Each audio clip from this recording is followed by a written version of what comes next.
Killing the horse cost less than feeding it, so the city used them up. On wet stone, the iron shoe slipped.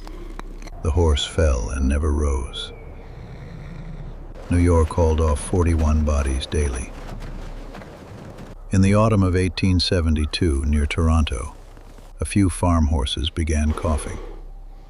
Within 3 days, Toronto's streetcars stopped. The continent did not yet know. 2 horses pulled a car of 20. Work did not stop for horses. When one slowed, it was whipped. When it fell, the traces were cut, and it was left where it lay. Men waited until it rotted enough.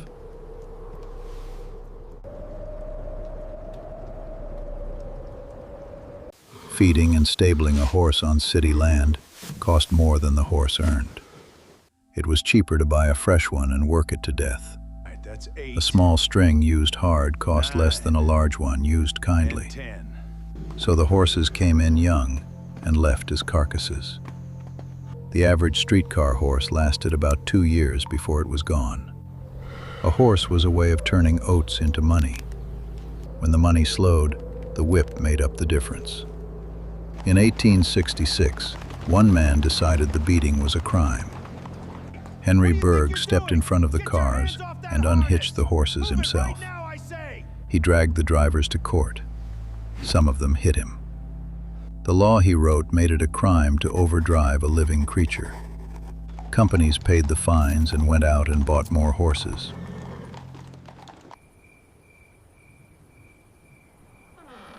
The sickness that began north of Toronto did not stop there. It followed the railroads from one city to the next. By that winter, 90 in every 100 horses were down. From the Atlantic to the Pacific coast, the animals stopped. Streetcars stood empty on the rails, and goods rotted on the docks. In some cities, men took the harness themselves and pulled the cars. In Boston that November, a fire broke out after dark. The fire department's horses were too sick to haul the engines, so the chief hired 500 men to drag them by hand. They saved what they could.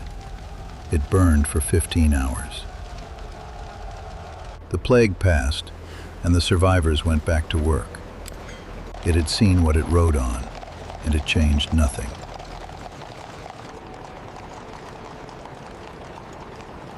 The dead horse was not wasted. There was money in it still. It was boiled for glue and hoof oil, the hide cut for leather. The bones were ground to fertilizer. The rest was dumped in the bay. Berg built an ambulance with a floor that cranked out under a fallen horse. It was also used to carry the dead ones away. Then the engine changed shape, and the horse was let go. Soon the automobile arrived, and was called a mercy for the horse. The horse was retired the way it had lived, by the ledger. The last horse-drawn streetcar in New York stopped in 1917. No one had ever counted the ones that came before it. The arithmetic that used up the horse never retired with it. The ledger counted the carcasses. It never counted the horse.